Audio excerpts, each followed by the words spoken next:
Curt Hennig, but to you people, I'm Mr. Perfect. And I know a lot of you people sitting there right now wonder what it's like to go through life without making any mistakes. No blemishes, no flaws, from head to toe, absolutely perfect. Yes, being perfect, it has its boring times, like a simple game of billiards. Well, fool to you common people. Like I said, Hey, Curt Hennig fans. Hello, welcome to another episode of Nobody Beats Curt Hennig. Nobody. I'm your host, Mrs. Witchy Perfect. We're back again for another week of the show. And interesting stuff happening to me. I am just so happy in my life right now. Got to spend a lovely night with my coven. And then, of course, I also spent a lovely evening with my man. So, just all go for me today. Anyway, we're here because it is Curt Hennig versus Rick Steiner in the AWA. Yes, they did have a match in AWA.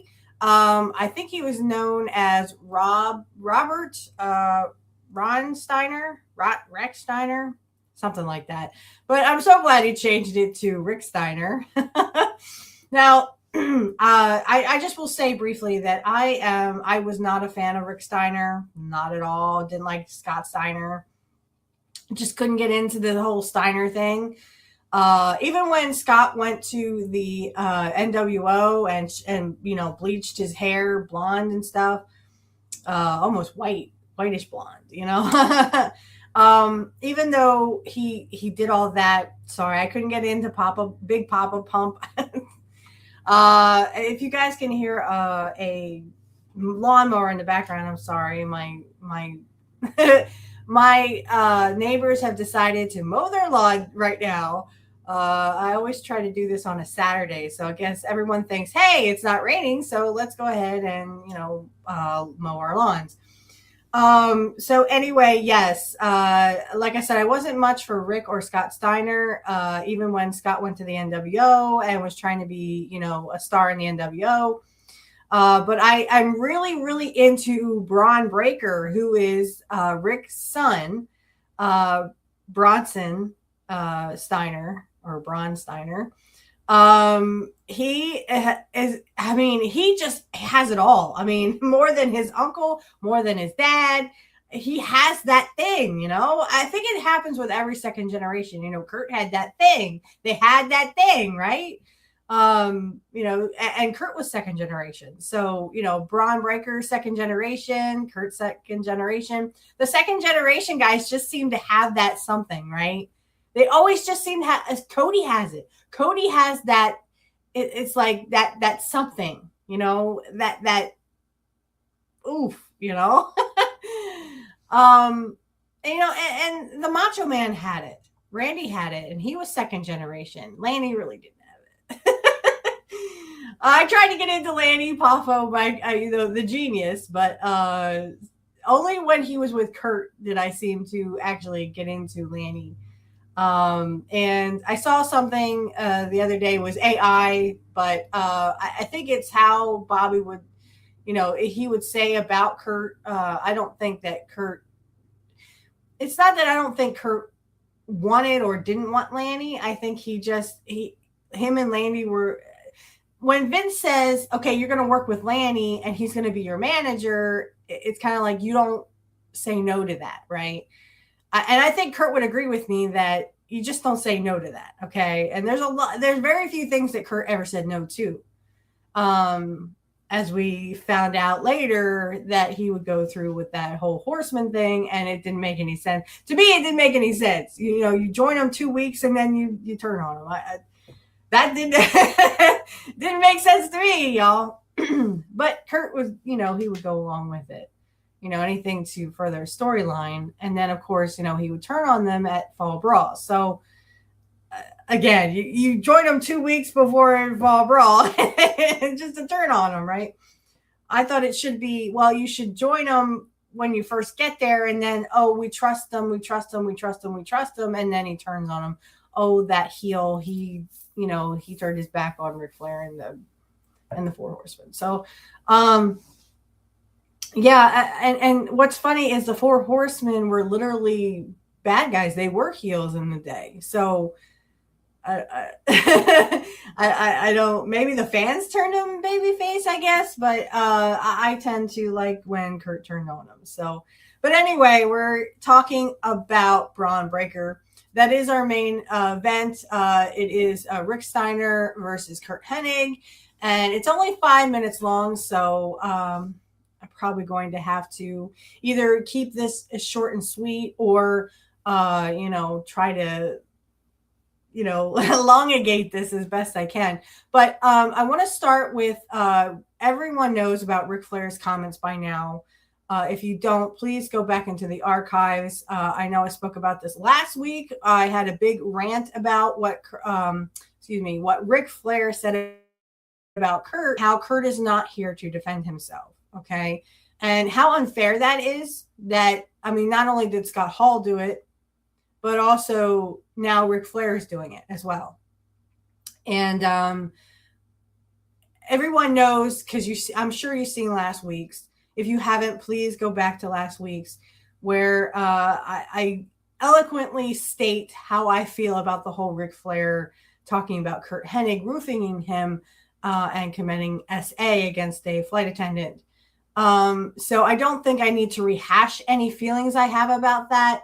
I think that's pretty much, in the works, and everyone knows how passionate I am about Curt and Curt's career. He was my wrestling hero. And I wanted to wrestle just like him, because he made it look like he was really beating the crap out of people, right? But yet he still had that perfect swagger about him. And that's why he was called Mr. Perfect, and he did it so eloquently, But now I want to talk about Ric Flair's other comments about Ludwig Kaiser. I don't think that Ludwig Kaiser even fancies the idea, or even worse, I don't think it keeps him up at night that Ric Flair wanted to beat the crap out of him because of what Charlotte Flair said about him, and, him and Tiffany Stratton. I mean, they're not even dating anymore. She's dating some other guy. Right? So they've gone their separate ways, and that's their business. Okay. Don't bring the personal stuff into it. We don't need to know about, Tiffany dating Ludwig Kaiser, or, Charlotte is on marriage number 3 or number 4 at this point. She did get a divorce from Andrade.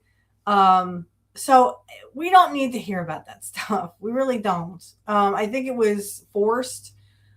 Because I think that, you can blur the line between personal and business, but when it gets to like that cringing, like, oh, why did they say that? Don't bring that stuff in. Okay.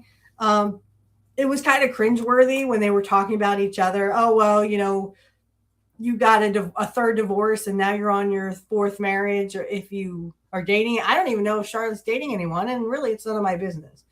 I wish her all the best, because I think that if she wants to have children, she had mentioned or made a comment about, well, she's in her 40s and she'd still like to have children.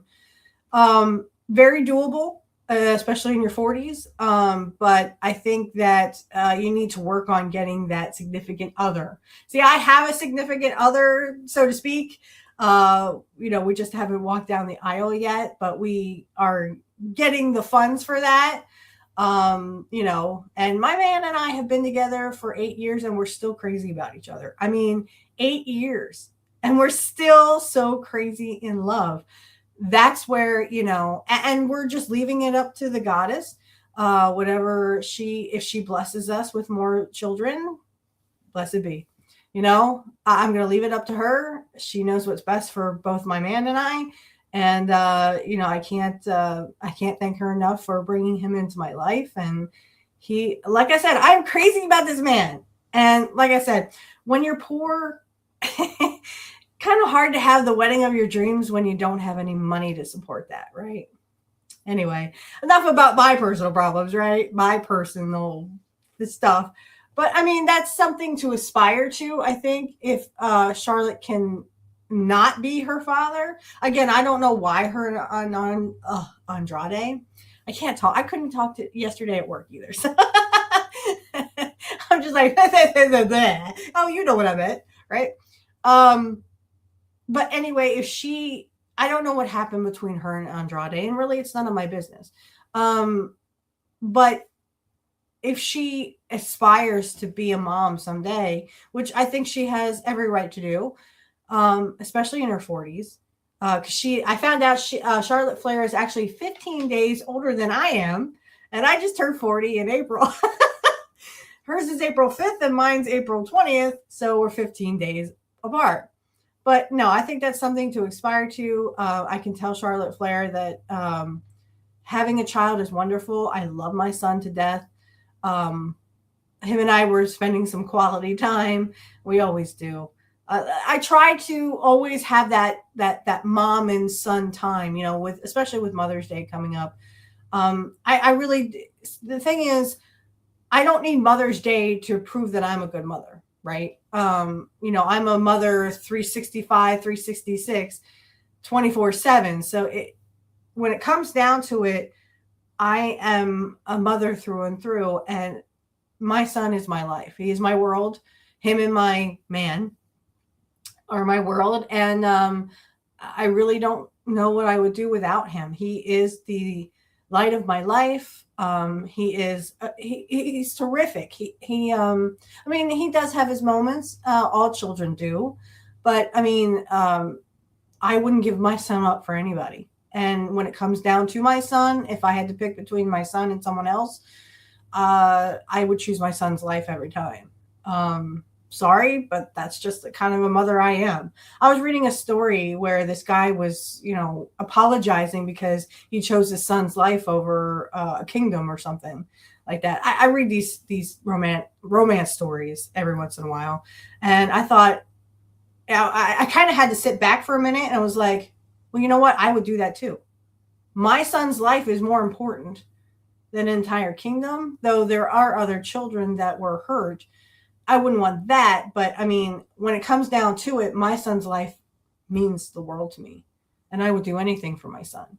So I think that I can kind of see where the dilemma comes. You're thinking about other children. You don't want to hurt other children, but you don't want your children to pass away or anything to happen to our children. So yeah, more power to you, Ashley, if you want to have kids, and they are the most wonderful thing you could ever possibly imagine. Yeah, you'll have your rough patches. You'll have the teething times and the terrible 2s and the terrible 3s.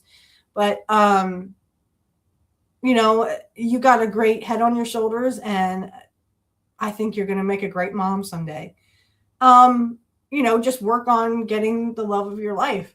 My love, to be honest, the love of my life just kind of showed up. It's exactly how they say, when you stop looking for someone will find you. So I think if I could give Charlotte Flair or Ashley any advice, it would just be to maybe just stop looking and kind of, keep thinking about it. The love of my life. I want my soulmate, my twin flame.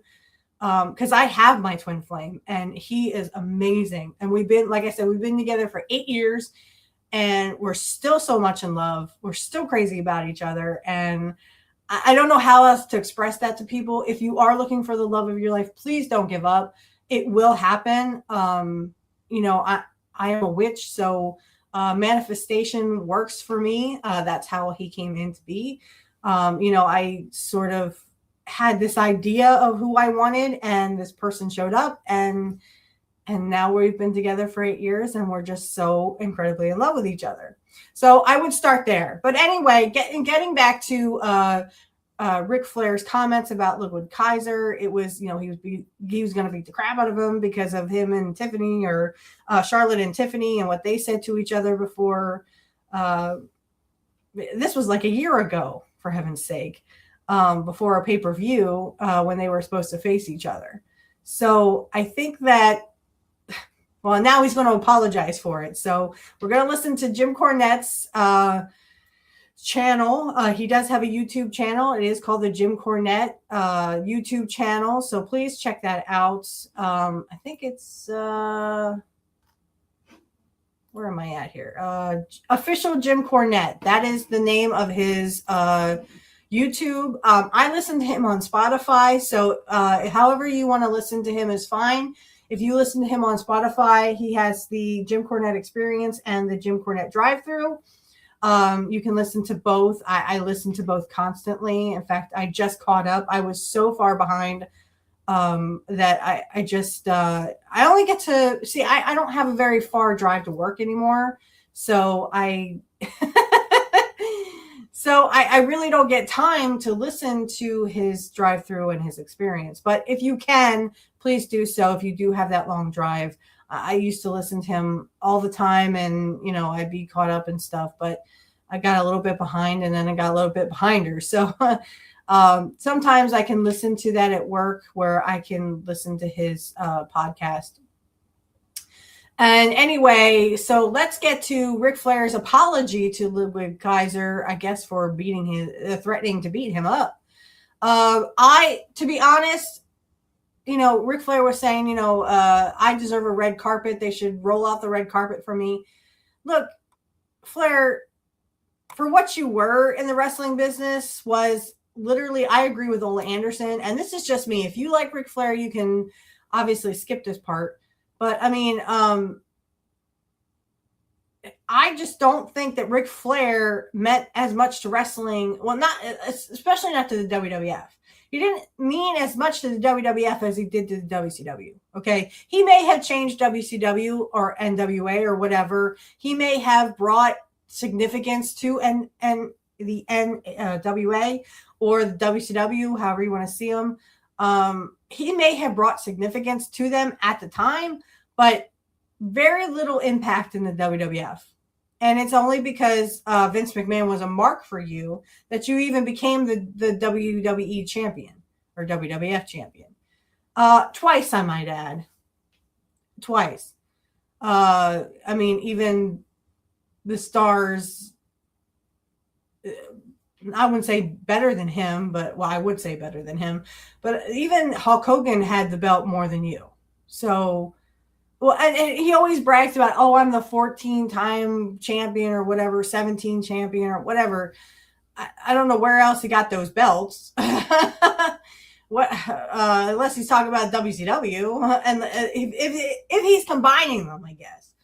But anyway, I wouldn't brag about being a WWF champion because you're only WWF champion twice that I remember. And that's nothing to brag about. Bret Hart had it more than you. So, I mean, again, when it comes to comments like this, I'm not really a big fan of Ric Flair. So, as you can well see, but we are going to listen to his comments he made about Ludwig Kaiser, and we are going to hear that via the Jim Cornette. Is this the experience? No, it's a drive-through. So he made some comments on the drive-through. So take it away, Jim and Brian Lass. Move on from your pants being half off. Let's just move on. Before we get to the things we're going to review, we have Raw. We have some documentary, the Hulk Hogan documentary series. Let's get a follow-up on something we talked. I just want to make a comment about the Hulk Hogan thing. Trust me, I'm glad I missed it. I heard a whole review from James Romaro. Thank you, James, for doing that. I'm glad I kind of missed it. I really wasn't interested in Hogan to begin with. I never was a Hulkamaniac. But I just don't have a desire to see it. He went over the episodes, and it just seemed like a whole rehashing of a Hulk Hogan documentary I had seen prior. I'm glad I missed it. I'm glad I don't want to see it. It's just not my cup of tea. All right, here we go. Talked about the other day on the experience. I have a tweet here from Ric Flair at Ric Flair Nature Boy, or NATR Boy. Mr. Ludwig Kaiser. Uh-oh. I never implied that you couldn't work or didn't have talent. I actually understand that you are doing really well with The Undertaker's promotion. Wait, hold on. There's many things to unpack here. Already. I mean, I don't mean to interrupt you, but we're going to lose track. I'm not even halfway. Go ahead. We're going to lose track. All right, I can't keep them all in my head. I'm an older man. Right, historian. I was there when they fucking wrote the history that the historian studies. So see, give me some goddamn respect. The Undertaker didn't buy the promotion. The Undertaker didn't buy AAA. No, he didn't. He just Undertaker's booking AAA. But I think It's Rick's not really- been to Mexico. Nevertheless, I'll give him that one. It's not really the Undertaker's establishment here. But what did he say? I never said you didn't have talent or couldn't work. Didn't he say he was a goddamn piece of shit that would never go anywhere in the fucking business? He Yes, said he did. pretty much exactly that, didn't he? He I think it was like, "Hey, where is he even today?" And then Ariel Helwani was like, "He's in Mexico." Good, he should stay there. Yeah, like this guy's going anywhere in the fucking business. These were his. All right, I'm sorry. I am sorry that I got upset. I'm naturally very protective of my daughters, as I am sure as you grow older, you will be too. Continued success. So wait a minute. This is not about protecting your daughter, because this was what was brought up on SmackDown between Ashley and Tiffany Stratton. Forgive me if I'm wrong, but it's not about protecting your daughters. This is about protecting the fact that this was cringy to begin with. They shouldn't have been talking about Ludwig Tiger or Kaiser. They shouldn't have been talking about Kaiser. They shouldn't have been talking about Ashley's personal life. Again, it was so cringy. It was, non-accessible. And to be honest, they're not even together anymore. So it was kind of like, it didn't really catch on the way it should have. I mean, it was kind of like a fart in church. No offense. No offense to anyone who farts in church, but I mean, it kind of went over like a lead balloon.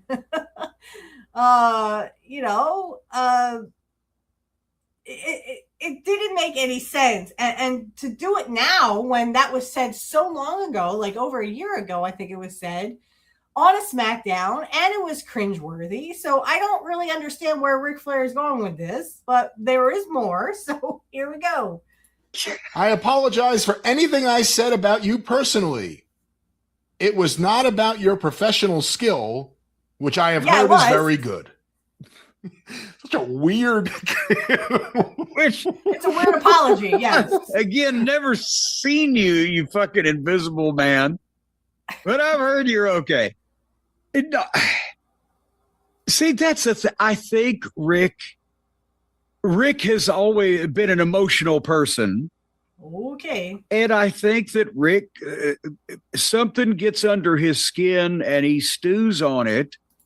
Okay, but then that makes him a thin-skinned piece of shit. Okay, grow a pair, man. Just because someone says that you had the same wrestling match for the last 40 years, I mean, it's like, well, you're stupid. Come on, man. Grow a pair. Get a thick pair of shoulders, man. Just let it roll off. Why do you care what someone thinks about you? And why do you care what was said in a stupid, cringeworthy story? It was supposed to be a part of the storyline. I don't know if they went off script or whatever, but why do you care what Tiffany Stratton said about Ashley? So what? So what? Your daughter is a grown adult. She's 40 years old. I know, because she's 15 days older than me. I learned that by accident. But why do this is not about protecting your daughters. Now, yes, I would protect my son. But if someone said to my son, oh, well, you're 0 for 3 or whatever, you talk about his divorces, if my son does get divorced ever in his life, or gets married ever in his life, maybe he just wants to be single. Who knows? It's my son's life. It's Ashley's life. And she is a grown adult. My son is still underage. He's, 9 years old. This is not about protecting your kids. This is literally, you are complaining about something that was a part of a storyline. Again, not very good. It was cringeworthy. But you're talking about something that you're acting like a storyline was real. Excuse me. And you act like Ashley's record. I mean, let's face it. Her record in marriage is 0 for 3. Yours is 0 for 5, Flair. This is not about protecting your daughter. Your daughter is an adult. She can protect herself. And she did very well, even though she came back with the whole Kaiser in my DMs thing, which again is cringeworthy. You know, they're not even together anymore, so let it go. But he just keeps going. Here we go. And then once he says something, he can't stop himself. But he doesn't have any kind of filter toward his vehemence in some of these situations. And then I don't know whether it's feedback he gets from the fans or whether his daughter says, Dad, you know, I got to work with this guy. Oh, Jesus Christ, whatever. And then he does genuinely feel bad because I've been around it. It's magnified now, as I guess all things do when we get older. But if he was made to feel genuinely bad about something, he would, in the old days, when I knew him, he would feel genuinely bad about it. It wasn't like he had to fucking fake feeling genuinely bad about something. I think he just goes from stewing about something to then going too far and then having, you know, I shouldn't, whatever. And if he could just get down the middle lane a little bit. Well, in this apology, he says, I never implied you couldn't work or didn't have talent. Yes, he did. It was not about your professional skill, which I have heard is very good. If I go to the actual transcript of what he said, I didn't get invited to WrestleMania this year. I threatened to beat up Tiffany Stratton's husband last year, and I wasn't allowed to go. A 24-year-old kid being... Here's a news flash for you, Flair. Tiffany Stratton and Ludwig Kaiser never got married. They were just dating. So you were wrong again. Okay. Threatened by a 76-year-old man, and I can't go to WrestleMania? Are you kidding me? That English kid. He's going to go as far in wrestling as a gnat. He'll be a fly on the wall in a year. And then if I go down a little bit, and I went, okay, I need your number. I got it. Which I can get anybody's number I want any minute of any day. And I called him. I said, hey, when I see you, I'm going to beat the shit out of you. So he went like a little bitch, told Hunter, and I wasn't allowed to go. He's going to really go far in this business. A 76-year-old man tells a 24-year-old kid that he's going to kick his ass, and where is he now?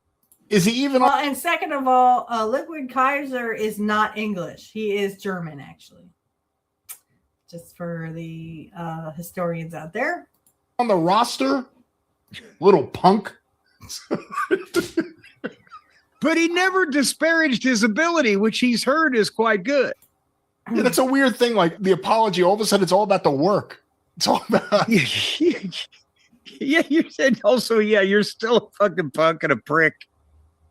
But, and also he's 35. He's 35 now. So, and knowing how Flair is, I think it's fair for him to be upset at Tiffany Stratton. But yeah, it was Charlotte that dragged Ludwig Kaiser into this. Like, yeah, he didn't do I mean, anything. it was and if the only thing he tweeted out was a gif of Diana Hart being told, don't flatter yourself, that's not that bad. Like, he didn't do anything wrong. Well, it actually, again, you know, we talked about that the other day on the show. It also could have technically been taken as, you know, advancing their issue because, oh, there's a little dig because they were still working together. They ended up working together, didn't they? And then they didn't shoot when everybody WrestleMania. Was it WrestleMania? Yeah, wherever the fuck it was. I don't care if it was at the Walt Whitman truck stop. The point is, it was building their fucking. It's the same thing that Flair and Dusty used to do to each other. The little pointed comments. It's just that Rick is obviously protective of his daughter there. What would Flair have been like if there was a Twitter in 1990? Would he have been on it or would he have avoided it? You know, you would. Would there have been a bunch of fuck you, Jim Herd's, followed by I'm so sorry, Jim Herd? Here's the thing I would like to see that takes into account that if there's a Twitter, then there's cell phones and there's internet and there's all the other shit going on. Flair would have been mortified at that time by the boys or anybody in the business speaking smart or talking about anything backstage or in the locker room or what it would have incited him to a fight if someone had done that on any platform, newspaper, radio, whatever existed then. But to plop that one thing in there, I would have to think that he would think, what the fuck? And it would be something that he wouldn't even fuck with. Because remember, I was gone already. So it was when I was still living in Charlotte, but I had already quit WCW. So early 1991, he had me come over to his house, took his VCR up. He didn't have time or patience. He's on the treadmill or he's at the gym or he's on a plane or he's working. He didn't know how the fuck to put the fucking VCR together. How is he going to just adopt this new technology to make fans smart? I think it's been a gradual, as it has with a lot of people, as these things came up one by one and one led into the other, one to another. Sounds like the monsters are due on Maple Street. One to another, one to another.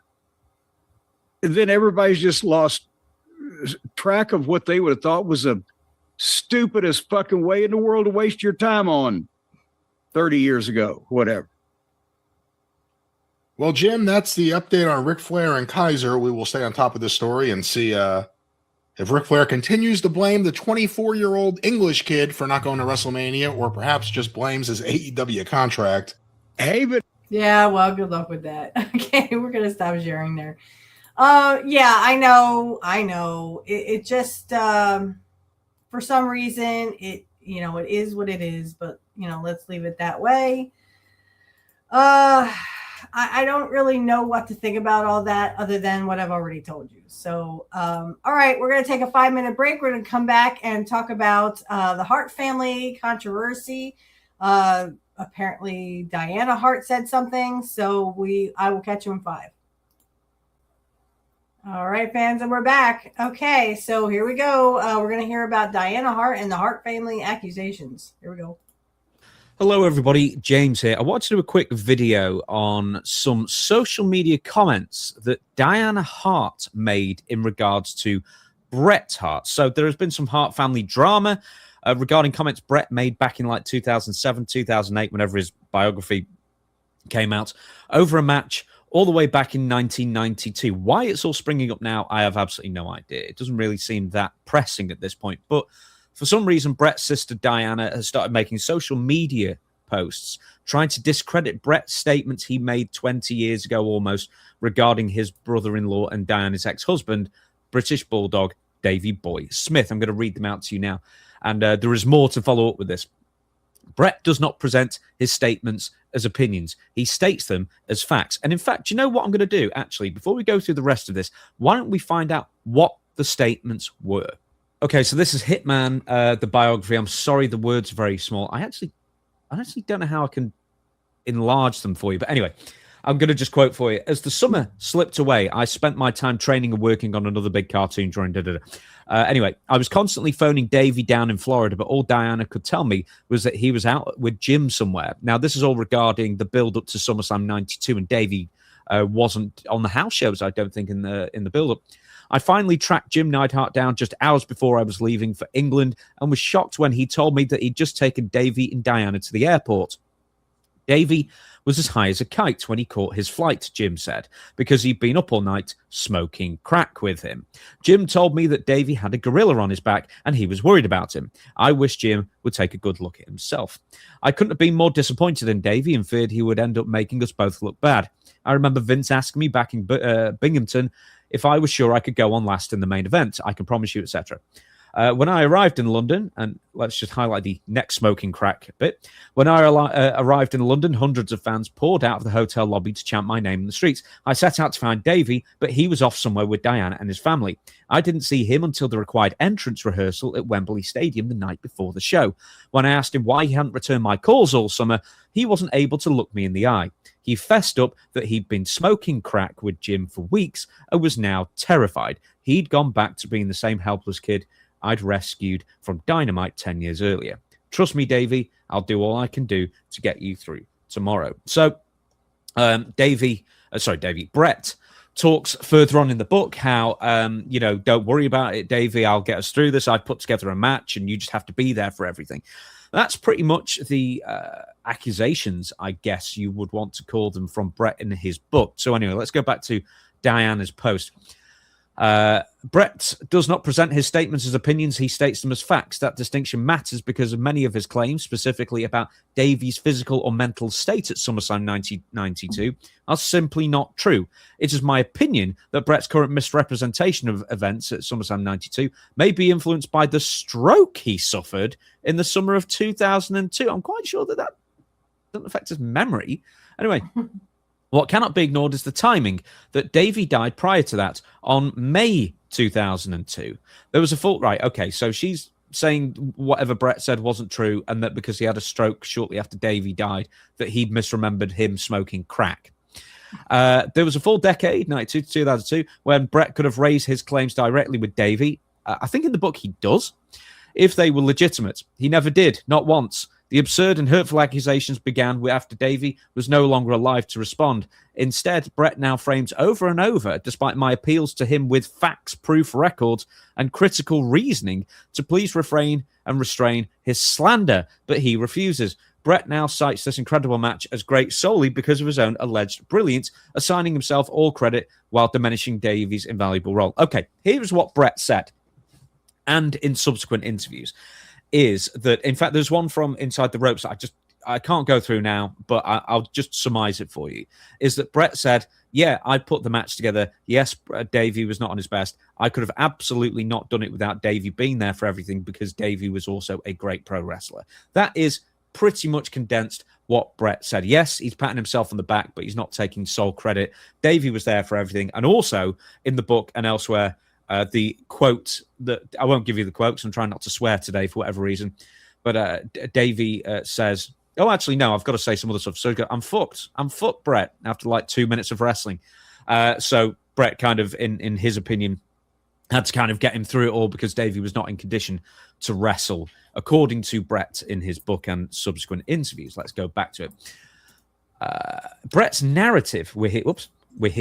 Brett's narrative is not supported by history, by documentation, or by what audiences can plainly see when they watch the match itself, without Brett's overlapping, slandering words.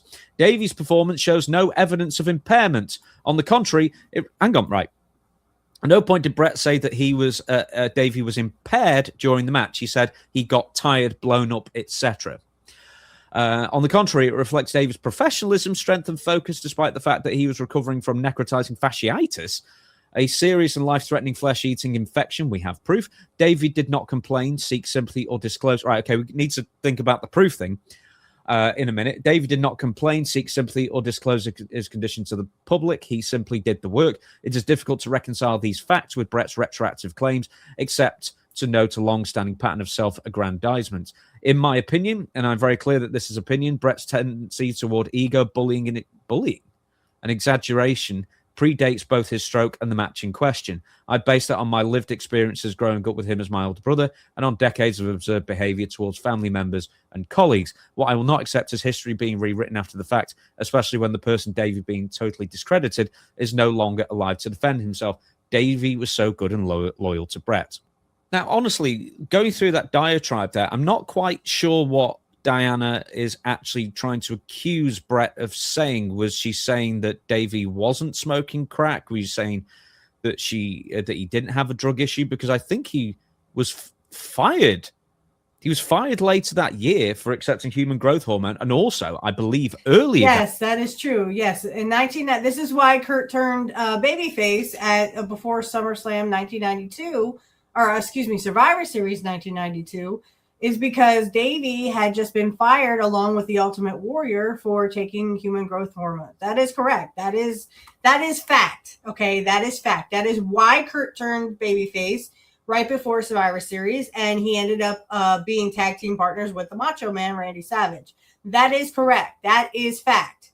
So, I mean, I personally know this because, again, this is exactly why Curt turned babyface excuse me, before Survivor Series 1992. So, yes. Yeah. And, you know, Curt was friends with everybody. So, everyone in this group, Brett, Davey Boy, even Dynamite, because him and Dynamite would have feuds in Portland, as we saw.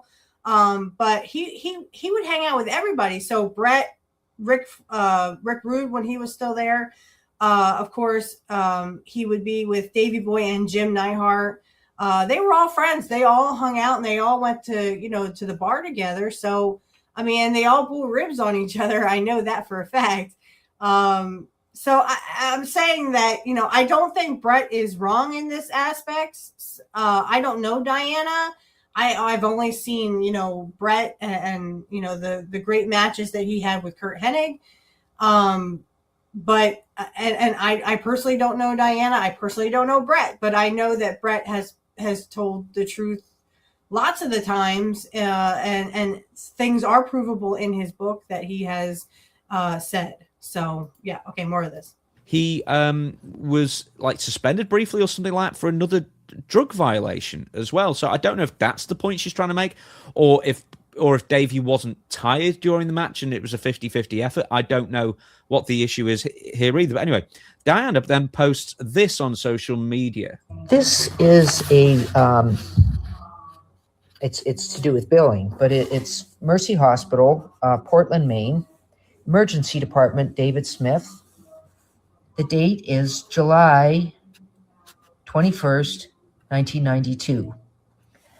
And we just skip down here a little bit, and it says they're evaluating contusion, question mark. It could be a medial meniscus tear, left knee. So knee. I've not actually watched this all the way through. I don't hear anything about necrotizing fasciitis or flesh-eating bacteria. They didn't see a lot on the X-ray because it wasn't a bone. It was the start of the flesh-eating disease, so it wouldn't have shown up on the X-ray. Okay. Anyway, they recommend he stay off the foot for 3 days. You can barely see it there. 3 to 5 days, and immobilize, and take severe pain, Toradol or Percocet for severe pain. And then we flip it over.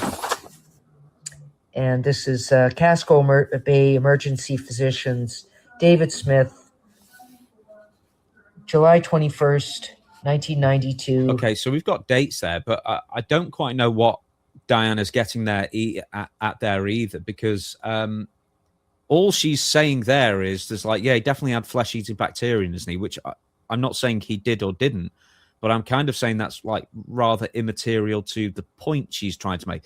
Which I'm not quite sure what point she is trying to make. Is she trying to say that Brett is taking all the credit, or that Davey wasn't? Here's the thing. If she's trying to say that Davey wasn't a drug addict, I mean, I think due to many people's recollections and interviews and whatever, that he absolutely was having issues throughout the years with drugs. I mean, in the 90s, definitely with homemade GHB, I guess. And no offense, but I mean, this is your ex-husband. This man left you for another woman, as far as I know, or I've heard, mostly from Brett. But you know, Davey had a girlfriend that he was messing around with on Diana. So, I mean, I'm not saying that she didn't love this man. She was really in love with this man. But I just don't see what, I mean, I like my ex-husband. I wouldn't want anything to happen to him, but I mean, I don't think I would defend him like that, you know, especially against my own brother. I mean, I love my brother too. So, I mean, I'm not sure exactly what, Is she saying she still loves Davy? I mean, Davy's no longer with us. I'm sorry that happened, but there's a reason why you're his ex-wife, not his, wife until he passed. I'm just throwing that out there. No, homage GHB, because not me personally, because Diana actually writes that in her own book. 1 second, let me find this. It's because in Diana's own book, which was taken off shelves for slandering Martha Hart, I believe, and part of the settlement was a donation to the Owen Hart Foundation, and the book's being pulled off the shelves. And also, I actually read the book cover to cover. It's bloody awful. There's a lot of oversharing and a lot of just really nasty stuff written in it as well. Anyway, this is what Diana wrote about her own husband. I'm so dumb, I didn't even know it was abuse. There I was in Florida, surrounded by crackhead wrestlers with my husband, Davy Smith, a.k.a. British Bulldog, doping my orange juice, you say, nightly so he could rape me while I was unconscious. I never should have married him. Got another girl pregnant shortly before and then he even describes, I should have never married Davy. I wouldn't have ended up getting suplexed by him, a 280-pound drug addict, in front of our children on the lawn of my parents' home, and I wouldn't have to endure the pain of watching him run off with my sister-in-law and her 5 kids. But then I come from a long line of anything but normal. How many kids can count Andre the Giant as one of their babysitters? God, Andre just babysitting everybody's kids. Everyone wants to claim that. I think later in the book she claims that her and Andre are like some special relationship as well, I guess. But I need to go back to this. I don't know what point she's making. Presenting statements as opinions, not facts. The distinction matters because of claims, specifically Davy's physical or mental state. Well, okay then. Brett said that he was been smoking crack, and he admitted it, according to Brett, and Jim Neidhart admitted doing it with him as well. That's 2 people that Brett has said were right there while we've seen him. So I don't know why Diana's kind of saying, well, that didn't happen, but offers no proof. And then also just said, well, Brett's brain must be Swiss cheese because he suffered a stroke, which is not kind of how it works for the most part, I don't think. And also she says... I mean, I would if she said this about her own ex-husband in her book. First of all, the way Brett talks about it in his book is, Diana was so taken with Davy. She was, hugging a picture of him, not hugging it, but like holding it and just looking and just staring at it for hours. And there was he wasn't saying, oh, she was infatuated with him and he just kind of No, I mean, they actually met and started dating, and the wedding was spectacular, Brett said in his book. So I mean, he talks with Diana and Davy Boy with such affection, and the way that they had met and fell in love with reverence, like he kind of almost wished that he could have done that. He talks about Julie too. No offense to Brett, but I don't know what he saw in Julie. If someone acted like that, if my man acted like that, trust me, my man and I would not be together for 8 years. Just some of the stuff that Brett put up with from Julie. I don't know. Again, it's not, I shouldn't say anything because, again, none of my business. But I mean, if Brett didn't want people to know about it, then obviously he wouldn't write about it, right?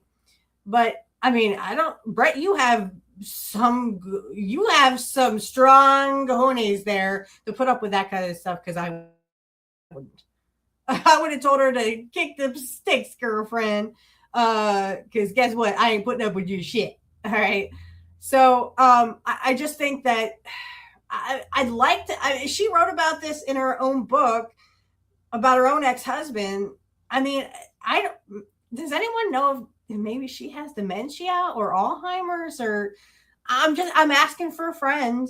Maybe she has, bipolar disorder where she goes from one extreme to the other, like really, really fast.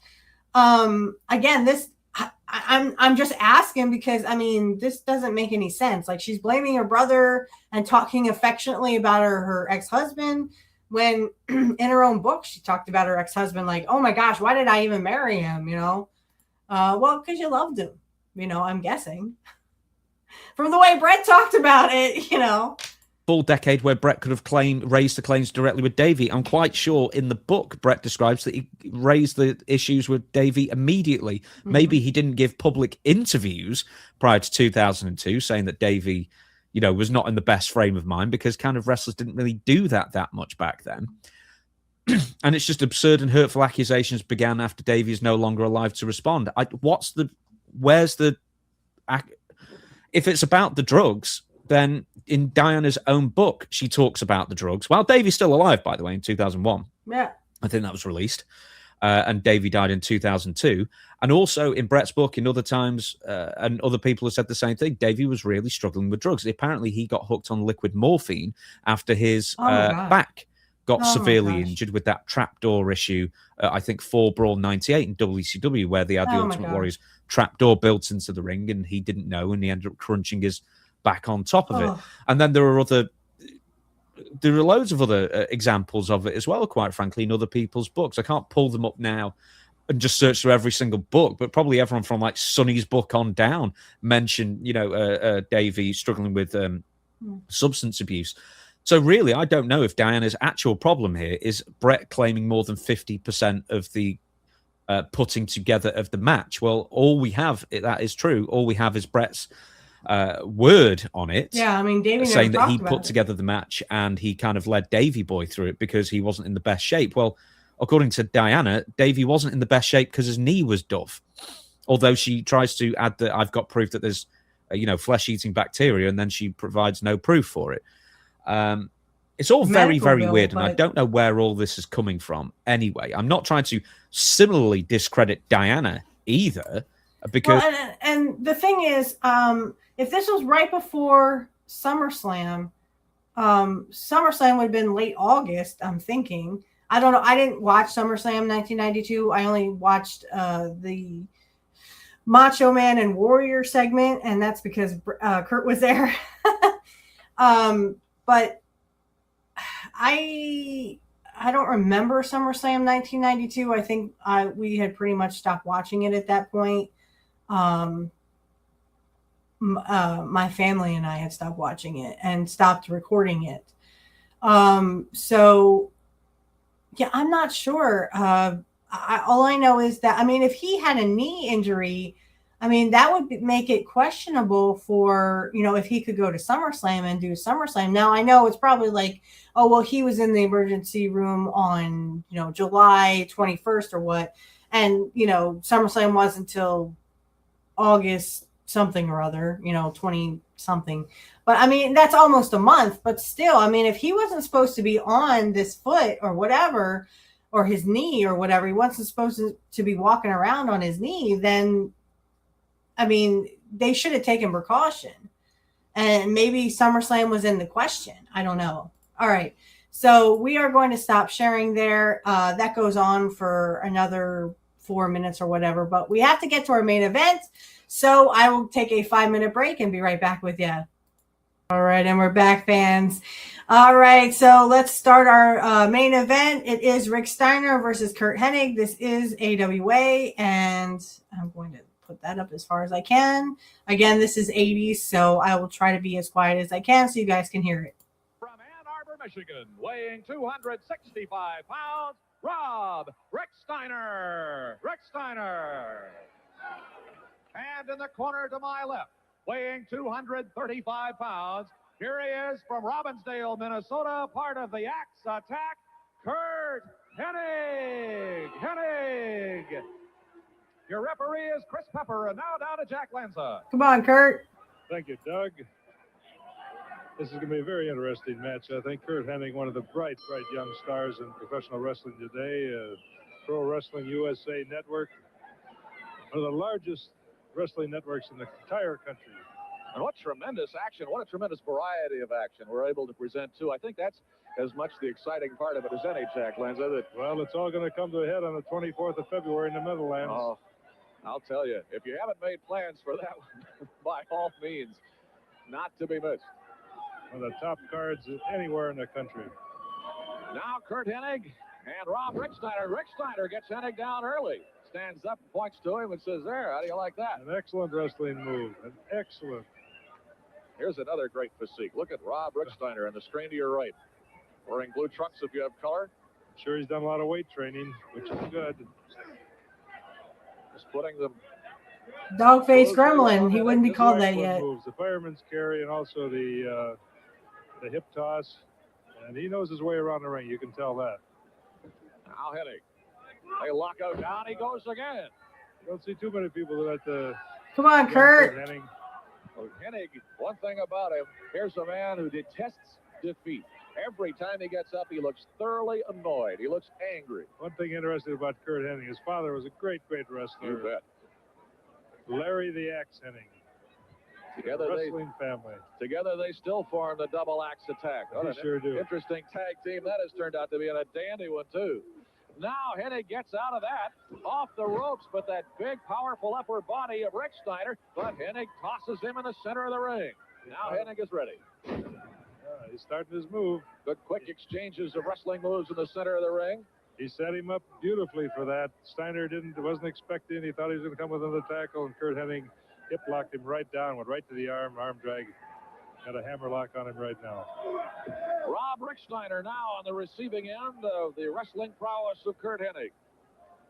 He's talking to him. You can see him. He's trying to hide his mouth. That was the one brilliance about Curt Hennig, is he would try to hide his mouth so you couldn't see if he was talking or not.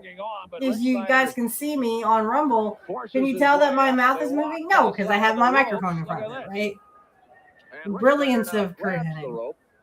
Curt Hennig, the gentleman that he is, obviously broke when the referee told him. But I'll tell you one thing. If this fella upsets him, he's going to be in for the surprise of his life. He's going to say you can only push that so far. Now after the referee, Chris Pepper signaled the break. 2 knees to the midsection by Rick Steiner. There's the shoulder. It looks like he's using Hennig as a tackling dummy at the moment. He's talking. He's probably talking back at him. Really been backed into the corner. Break wide of the turnbuckles. Tremendous pressure thrown. They would always try to hide their mouths because you can't tell. You can't tell I'm talking, can you? No, because you can't see my mouth. Right. Brother. And now Rick Steiner just using his sides of the head and the shoulders. I don't know if he got a choke in on Hennig or not. I think he did. And also come on, Curt. They were right above us here. And Curt Hennig slap it off, but here it is now. This is the look we've seen so many times on Curt Hennig, and Rob Ricksteiner doesn't know quite what to make of this. Well, he doesn't want any part of him. I don't blame him, because Hennig angry is Hennig not to be ignored.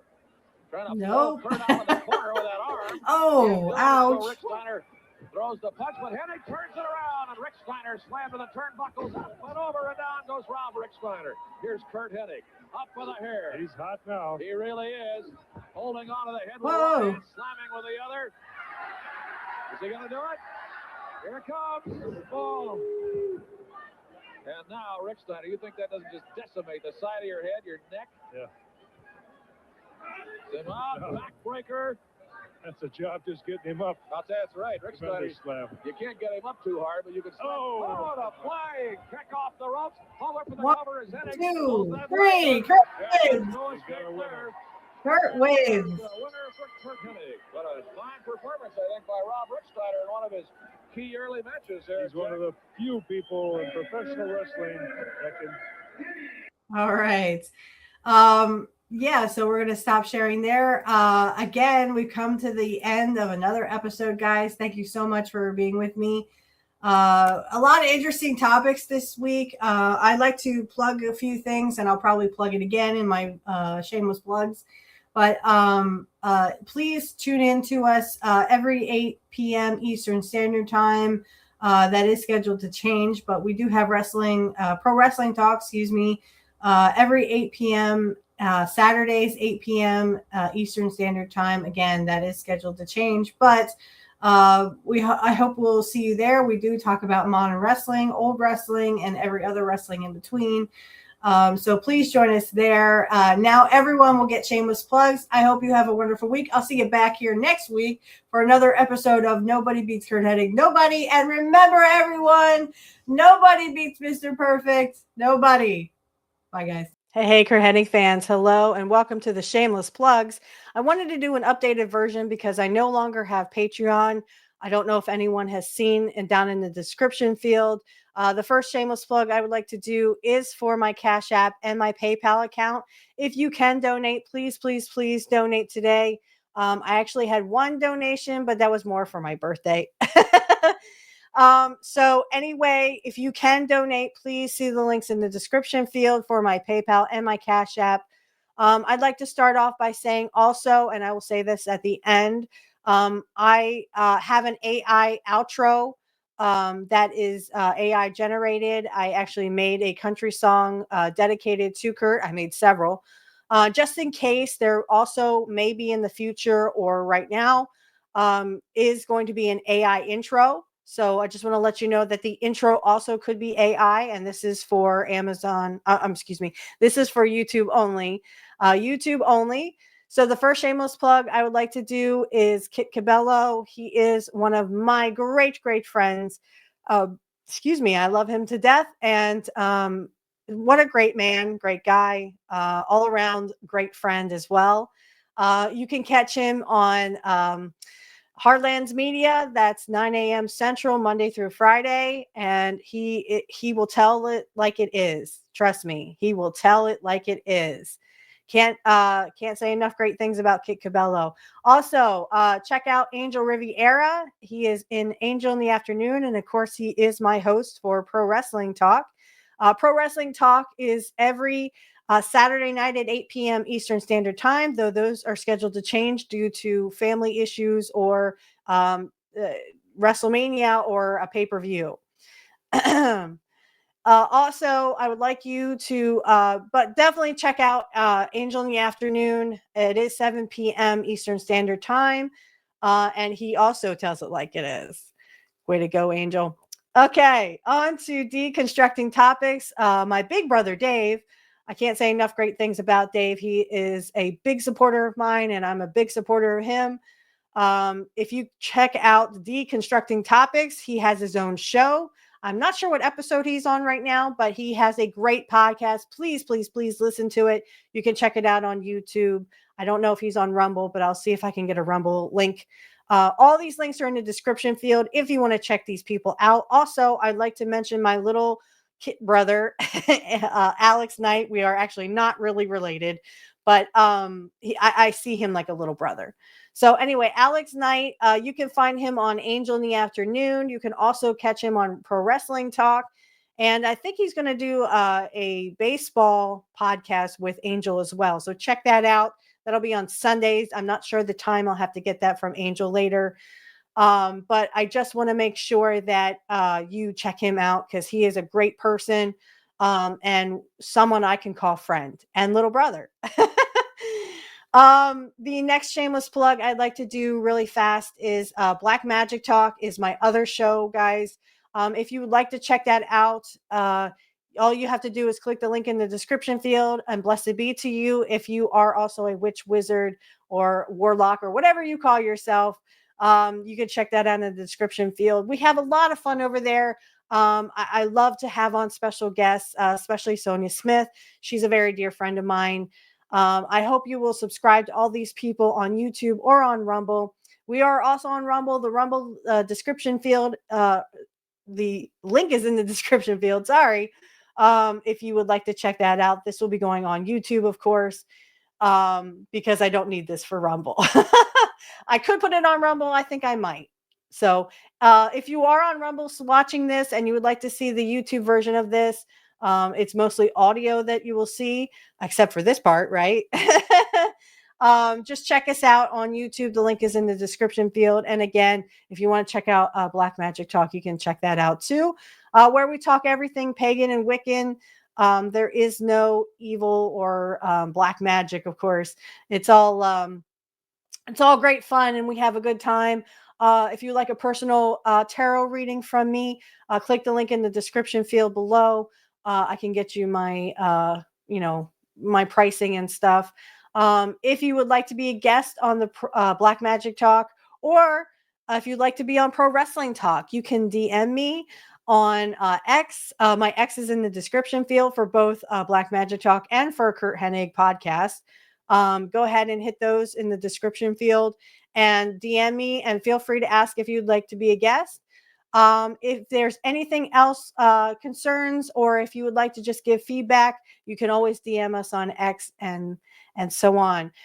Again, just want to mention my Cash App and my PayPal account are in the description field. If you can give to the show, great. If not, please enjoy the show. That's what we are mainly here for, just for your entertainment purposes only. And again, I will reiterate that the AI outro song is AI generated. That is for everyone, for Rumble and for YouTube. Also, there could be an AI intro song. Just want to let you know that if there's ever an intro song, it is AI generated on YouTube. I created a couple of songs here and there, a couple of country songs I think that Curt would like. So I hope you check those out. And remember, everyone, nobody beats Mr. Perfect or Curt Hennig. Nobody.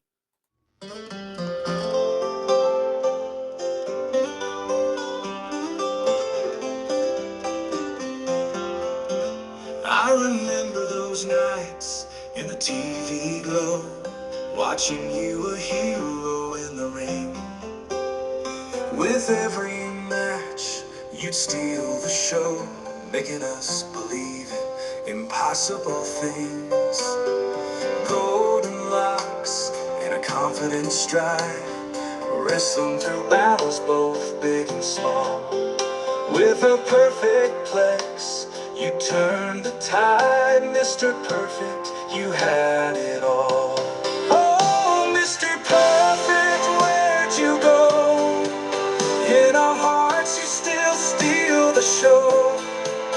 In a world that's moved too fast, your legacy's meant to last.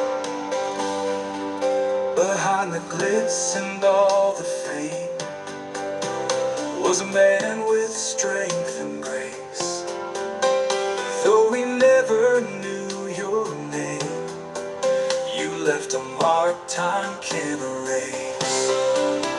I can still hear that entrance theme echoing through arenas and TV screens. A legend in his prime and dream, you remain in all our scenes. Oh, on the nights when stars glow bright, I think of you and your fearless fight. Gone too soon, but still inside. Mr. Perfect, you are a guiding light. Oh, Mr. Perfect, where'd you go? In our hearts, you still steal the show. In a world that's moved too fast, your legacy's meant to last. Oh, Mr. Perfect, where'd you go? In our hearts, you still steal the show. In a world that's moved too fast, your legacy's meant to last. Behind the glitz and all the fame was a man with strength and grace. Though we never knew your name, you left a mark time can't erase. Though we never knew your name, you left a perfect. You